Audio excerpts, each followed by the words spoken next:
everyone, I want to talk today about spiritual burnout. I am out walking with my daughter, and so it's just going to be a really quick casual video here. But I've had a lot of people in our group coaching that have been really struggling with spiritual burnout and some of the side effects of it. And I know I've written and I've made videos about it before, but I thought it might be a good time to just briefly cover that topic again. Here's how it usually looks in the world of religious OCD. We start out in this mode of over-engagement where we are constantly engaging with every obsessional thought, every compulsive urge, thinking that it is the immutable voice of God telling us to do XYZ, and trying to figure out every single thing that crosses our mind, trying to fight with our intrusive thoughts. It is extremely taxing on the mind. Our brains are finite organs. We can't push and run them forever without having consequences. The OCD brain is one that is very used. Here we go for months or years, or some people decades, running our brains past their normal God-given capacity. And not through any fault of your own.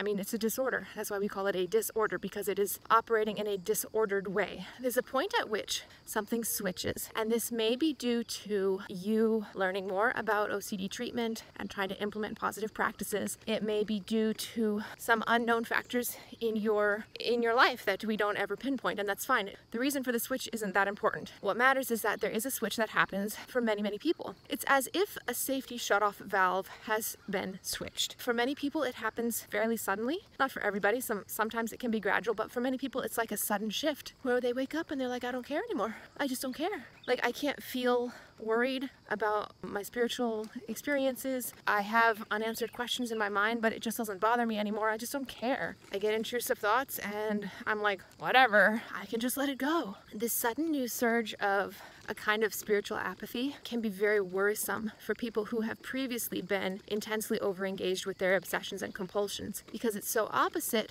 from what they were experiencing, and they have, in some strange maladaptive way, they have begun to find comfort in their previous feelings of distress. Because I just made a video recently about this. If you haven't seen it, I would encourage you to check that out, because it is true that we begin to take comfort in the negative emotions that somehow validate the ego-dystonic nature of our thoughts. So when we're not getting those anymore, it can be, worrisome. We don't like that. Let's point this out and put the blame where it needs to be. It's not that you have suddenly become less spiritual or that you are losing your salvation or something like that. There's no catastrophic spiritual interpretation we need to put on this. We need to recognize this as spiritual burnout. Spiritual burnout, it is the overflow into your spiritual life that happens when you are mentally and emotionally burned out. So as I mentioned earlier, the brain is an organ, and just like any organ in the body, I mean, your kidneys give out, you need dialysis. Your heart gives out, you need a trip to the ER. Any other organ in our body, when it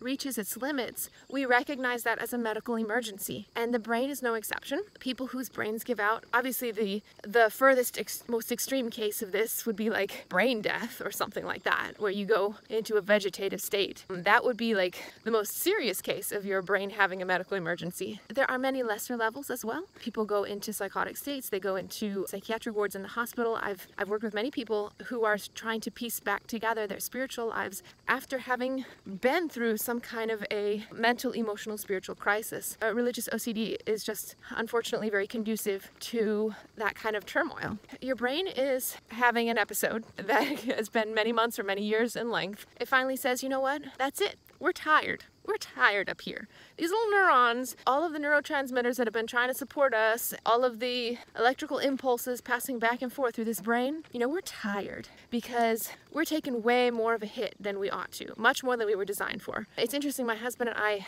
we recently purchased an old 1977 fixer-upper, and we've been fixing. He's been doing most of the fixing. I've been doing the supervising. And one of the things that we're having a company have to come in and do is replace a lot of our electrical. And they're having to replace the electrical board, which is, I didn't realize how expensive that is. But there's burn marks all over our electrical board, which they say is a fire hazard, and I kind of believe that. But apparently there's way too much load being placed on the circuits, and I don't know how to describe this in the technically, specifically accurate way. Somebody who's an electrician probably knows what I'm talking about. But I was kind of just thinking about that you know what, if we place too much of a load on our brains, it's also going to get burn marks. It's also going to have some wear and tear upon it. I just think that it's It's okay for us to recognize that our brains have been overworked. When you come to a period of burnout, many people with religious OCD, they try to fix that by somehow compensating with mustered up emotions. Like, okay, I don't really feel anything towards God. Let me try to feel something towards God. Let me try to feel sorry for my sins. Let me try to feel XYZ. I think that's inappropriate because your brain is trying to send you a message, and that message is showing up in physical, emotional, and spiritual domains of your being. But your brain is trying to send you a message that says, I'm tired, I need a break, I just need to stop. So the cutting off of the normal emotions and the normal thought processes, it's your brain's way of trying to signal its need for a break. So I think the best thing that we can do is to honor that need, just like we would honor the need of any of our other organs to receive medical attention. If our brain needs attention, we need to make sure that it gets what it needs. We are stewards of the body that God has given to us, and as such, if our body needs help, then there's no shame in us being able to relieve those burdens of our body. So what do? Well, Jesus said, "Come unto me, all you who labor and are heavy laden, and I will give you rest. Take my yoke upon you and learn of me, for I am meek and lowly in heart, and you will find rest for your souls." Jesus wants us to have rest. This is, for me, the logical conclusion for being in a state of burnout, is to come to Jesus and just receive rest. It is not to try to muster up those same feelings. It's not to try to come up with catastrophic and spiritual interpretations for what might be happening in our lives right now. The interpretation for me is come to Jesus and have rest. If you recognize any of the signs of mental, emotional, spiritual burnout in your life, those symptoms would be things like lethargy, apathy, lack of care for things you once cared for, inability to feel the same feelings you once had, whether those were negative or positive, lack of interest or loss of interest in former hobbies, pursuits, devotional activities, inability to engage in ministry and prayer and devotional readings with as much enthusiasm or intentionality as you once did. These are some of the symptoms that we would be looking for. And if you're experiencing those, my humble suggestion is what we need to be doing is resting. To just rest. Like, just instead of having some sort of intense prayer time and devotional time, why don't you just go for a walk with Jesus and don't try to think anything? Like, I know that sounds weird, right? Like, as if it's a cop-out, but I'm saying don't try to think right now. Just rest in the arms of Jesus and recognize that He loves you. He's got this all taken care of. You don't need to muster up anything. You don't need to focus on anything. You don't need to think anything. You don't need to figure anything out.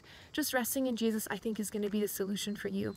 And that might take weeks. It might take months. I don't know how long it's going to take, but I do believe that Jesus has solutions for your burnout, and you don't need to be in a state of anxiety over it. So anyways, I hope this was helpful to somebody. It was on my heart to share with you guys this morning about burnout. I hope it's helpful for somebody to just focus on resting rather than fixing, and to be assured that there is nothing wrong with you. Your brain is going to be just fine. It has an incredible resiliency and ability to repair itself and to receive the rest that Jesus gives it. So take courage, my friends, and thanks for bearing with me on my mobile walk. I hope the moving hasn't made you dizzy, but we'll see you again next time.